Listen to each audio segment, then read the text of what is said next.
Hello dear students, welcome back to classroom. അപ്പോൾ ഇന്നത്തെ video എന്ന് പറയുന്നത് റിക്വസ്റ്റഡ് വീഡിയോ ആണ് കേട്ടോ.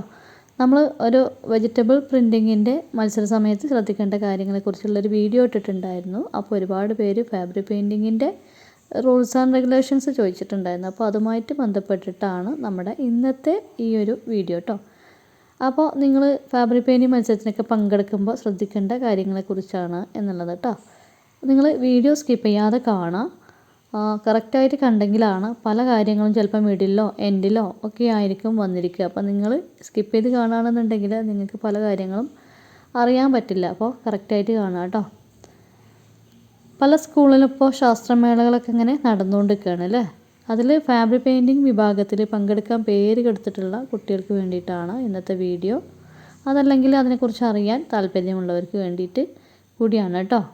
അപ്പോൾ നമ്മുടെ തത്സമയ മത്സരം എന്ന് പറയുന്നത് 3 മണിക്കൂറായിരിക്കും നിങ്ങൾക്ക് അനുവദിച്ചിട്ടുള്ള സമയം കേട്ടോ. LP UP വിഭാഗക്കാർക്ക് ഫാബ്രിക് പെയിൻറ്റിങ് മത്സരത്തിനായിട്ട് എന്തൊക്കെ സാധനങ്ങൾ ആവശ്യമാണ് എന്നുള്ളത് നോക്കാം കേട്ടോ. 3/4 മീറ്റർ വെള്ള പോപ്ലിൻ തുണി, ഫാബ്രിക് പെയിൻറ്റിങ്, പിന്നെ ബ്രഷുകൾ, പെൻസില്, കാർബൺ പേപ്പർ എന്നിവയ്ക്ക് കൊണ്ടുപോകേണ്ടതാണ് കേട്ടോ. മത്സര സമയത്ത് അവിടെ വിധികർത്താക്കൾ നിങ്ങൾക്കൊരു പിക്ചർ തരും. അത് ഔട്ട്ലൈൻ ചെയ്തിട്ട്, അതായത് പ്രിൻ്റ് എടുത്തിട്ട് കളറ് കൊടുത്തിട്ട് പെയിൻറ്റിങ് പൂർത്തിയാക്കേണ്ടതാണ് കേട്ടോ. പോപ്ലിൻ തുണി എന്ന് പറയുന്ന സാധനം നമ്മുടെ ക്രാഫ്റ്റ് മെറ്റീരിയൽസൊക്കെ കിട്ടുന്ന കടകളിൽ വാങ്ങാൻ കിട്ടും. അതായത് എന്താ പറയുക, നമ്മുടെ സ്റ്റിച്ചിങ്ങിൻ്റെ മെറ്റീരിയൽസ് കിട്ടുമല്ലോ, അല്ലെങ്കിൽ ചിലപ്പോൾ ഫാൻസി അങ്ങനത്തെ അവിടെയൊക്കെ കിട്ടും കേട്ടോ പോപ്ലിൻ തുണി എന്ന് പറയുന്നത്. പിന്നെ ഫാബ്രിക് പെയിൻറ്റിങ് ഇത് പല കമ്പനികളുടേത് ഉണ്ട് കേട്ടോ. ഞാൻ യൂസ് ചെയ്തിട്ടുള്ളത് കാര്യമായിട്ട് 3 കമ്പനിയുടേതാണ്. ഒന്നെന്ന് പറയുന്നത് ഫെവിക്രിൽ, ഞാനിപ്പോഴും യൂസ് ചെയ്തുകൊണ്ടിരിക്കുന്നത് ഫെവിക്രിലിൻ്റെ ഫാബ്രിക് പെയിൻറ്റിങ് ആണ്. പിന്നെ ക്യാമലിൻ്റെ യൂസ് ചെയ്തിട്ടുണ്ട്. പിന്നെ ഒരു ഫേബർ കാസ്റ്റ്. ഇത് 3 നല്ല കളേഴ്സാണ് കേട്ടോ. പിന്നെ പുതിയ പെയിൻറ്റിങ്ങുകൾ തന്നെ കൊണ്ടുപോകാൻ ശ്രദ്ധിക്കുക. അതായത് പുതിയ പെയിൻറ്റ് നോക്കിയിട്ട് തന്നെ കൊണ്ടുപോവുക. അല്ലാതെ അവിടെ വന്നിട്ട് പിന്നെ ബോട്ടിൽ തുറന്ന് നോക്കുമ്പോൾ ഡ്രൈ ആയാൽ ബുദ്ധിമുട്ടാണ്. പിന്നെ നല്ല പുതിയ പെയിൻറ്റ് തന്നെ ആകുമ്പോൾ നിങ്ങൾക്ക് വർക്ക് ചെയ്യാനും ഈസി ആയിരിക്കും കേട്ടോ. ഫാബ്രിക് പെയിൻറ്റിങ് അതിൻ്റെ അടപ്പ് ഇങ്ങനെ തുറന്നിട്ടാൽ പെട്ടെന്ന് കട്ട പിടിക്കും. അതുകൊണ്ട് അതിൻ്റെ അടപ്പ് അനാവശ്യമായിട്ട് നിങ്ങൾ തുറന്നിടരുത്. നിങ്ങളുടെ ഉപയോഗം കഴിഞ്ഞാൽ അപ്പം തന്നെ അത് ക്ലോസ് ചെയ്ത് വെക്കുക കേട്ടോ. ഇനി അഥവാ കട്ട കെട്ടിയാൽ, അതായത് ബോട്ടിലെ പെയിൻറ്റ് ഡ്രൈ ആവാൻ തുടങ്ങിയാൽ കേട്ടോ, മൊത്തമായിട്ട് ഡ്രൈ ആയാലല്ല, ഡ്രൈ ആവാൻ തുടങ്ങുന്നുണ്ട് എന്ന് തോന്നിയാൽ കുറച്ച് വെള്ളം ആഡ് ചെയ്തിട്ട് നന്നായിട്ട് മിക്സ് ചെയ്യുക ബ്രഷ് വെച്ചിട്ട്. ഓക്കെ, ഫാബ്രിക് പെയിൻറ്റിലേക്ക് മീഡിയമായിട്ട് വെള്ളം മാത്രം ഉപയോഗിച്ചാൽ മതി കേട്ടോ.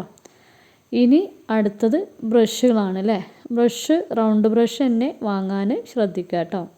അതായത് അറ്റം പരന്ന ടൈപ്പുള്ള ബ്രഷും ഉണ്ട്, ഉരുണ്ട ടൈപ്പുള്ള ബ്രഷുകളും ഉണ്ട്. അപ്പോൾ ആ പരന്ന ടൈപ്പുള്ള ബ്രഷുകളെയാണ് നമ്മൾ ഫ്ലാറ്റ് ബ്രഷ് എന്ന് പറയുന്നത്. അപ്പോൾ അത് നമുക്ക് ഫാബ്രിക് പെയിൻറ്റിങ്ങിന് ഇപ്പോൾ തൽക്കാലം ആവശ്യമില്ല.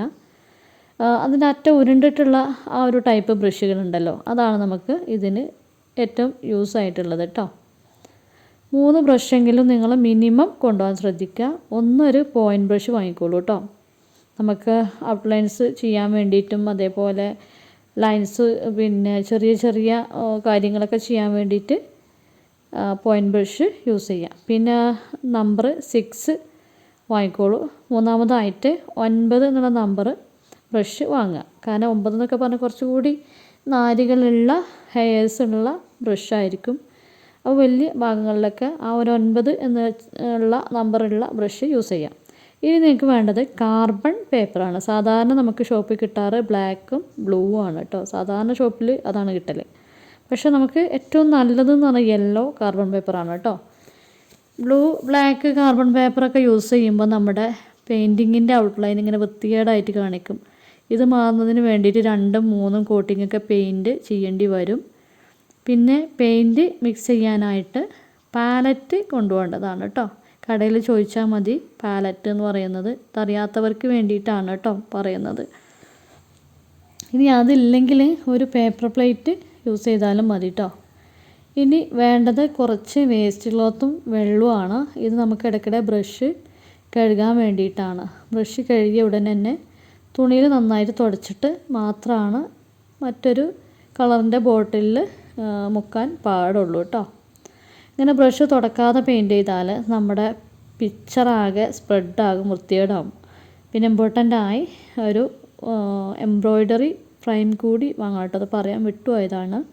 എംബ്രോയ്ഡറി ഫ്രെയിം ഇതേപോലെ ക്രാഫ്റ്റ് ഷോപ്പുകളിലൊക്കെ കിട്ടും. ഇനി ഈ ഫ്രെയിമിൽ തുണി ഉറപ്പിച്ചിട്ടാണ് നമ്മൾ പെയിൻറ്റ് ചെയ്യുന്നത്. അപ്പോൾ ഇതൊക്കെയാണ് നിങ്ങൾ കയ്യിൽ കരുതേണ്ടത്. അതായത് LPയും UPയും ഹൈസ്കൂളും ഹയർ സെക്കൻഡറി ഒക്കെ വാങ്ങേണ്ട സാധനങ്ങളാണ് ഇതൊക്കെ കേട്ടോ. പിന്നെ നിങ്ങളോട് ഇമ്പോർട്ടൻ്റ് ആയിട്ട് പറയാനുള്ളത്, നമ്മുടെ വീഡിയോസ് കംപ്ലീറ്റ് ആയിട്ടില്ല. അപ്പോൾ നിങ്ങൾക്ക് വീഡിയോ ഇഷ്ടപ്പെട്ടാൽ ലൈക്ക് ചെയ്യുക, ഷെയർ ചെയ്യുക, കമൻറ്റ് ചെയ്യുക. സബ്സ്ക്രൈബ് ചെയ്യാതെ കാണുന്നവരുണ്ടെങ്കിൽ സബ്സ്ക്രൈബ് ചെയ്യുക. അതിൻ്റെ അടുത്തൊരു കുഞ്ഞു ബെല്ലൈക്കൺ ഉണ്ട്. ബെല്ലൈക്കൺ നിർബന്ധമായിട്ടും ഓൾ എന്ന് പ്രസ് ചെയ്ത് വെക്കുക. ഞാൻ എപ്പോഴെങ്കിലുമൊക്കെയാണ്, എനിക്ക് ഫ്രീ ടൈം കിട്ടുമ്പോഴാണ് വീഡിയോസ് അപ്ലോഡ് ചെയ്യാറ്. അപ്പോൾ നിങ്ങൾക്ക് കറക്റ്റായിട്ട് നോട്ടിഫിക്കേഷൻ കിട്ടാൻ വേണ്ടിയിട്ടാണ് ഇങ്ങനെ പറഞ്ഞിട്ടുള്ളത് കേട്ടോ. അപ്പോൾ നിങ്ങൾ നല്ല നല്ല കമൻറ്റ് ചെയ്യുക. അതായത് നിങ്ങൾക്ക് യൂസ്ഫുൾ ആയിട്ടുണ്ടെങ്കിൽ അങ്ങനെ കമൻറ്റ് ചെയ്യുക. ഓക്കെ, നിങ്ങൾക്ക് എന്തെങ്കിലും ഡൗട്ട് ഉണ്ടെങ്കിൽ അതും കമൻറ്റ് ചെയ്യുക കേട്ടോ. എപ്പോഴാണെങ്കിലും ഞാൻ റിപ്ലൈ തരുന്നതായിരിക്കും കേട്ടോ. നിങ്ങളുടെ കമൻറ്റിനനുസരിച്ചാണ് നെക്സ്റ്റ് ഞാനൊരു വീഡിയോ അപ്ലോഡ് ചെയ്യാൻ ശ്രമിക്കാറുള്ളത് കേട്ടോ. ഇനി ഹൈസ്കൂള് ഹയർ സെക്കൻഡറി വിഭാഗക്കാർക്ക് ആവശ്യമുള്ളത് എന്തൊക്കെയാണ് എന്നുള്ളത് നോക്കാം കേട്ടോ. അവർക്ക് പോപ്ലിൻ തുണി വേണം, അതേപോലെ ഫാബ്രിക് പെയിൻറ്റ് വേണം, ബ്രഷുകൾ, കാർബൺ പേപ്പർ എന്നിവയൊക്കെയാണ് കൊണ്ടുപോകേണ്ടത്. പിന്നെ നേരത്തെ പറഞ്ഞ ഫ്രെയിം, അങ്ങനെ അല്ലറ ചില്ലറ സാധനങ്ങളൊക്കെയാണ് വേണ്ടത് കേട്ടോ. നമ്മൾ നേരത്തെ കുറച്ച് കാര്യങ്ങളൊക്കെ പറഞ്ഞല്ലോ, അതൊക്കെ ഇവർക്കും ആവശ്യമാണ്.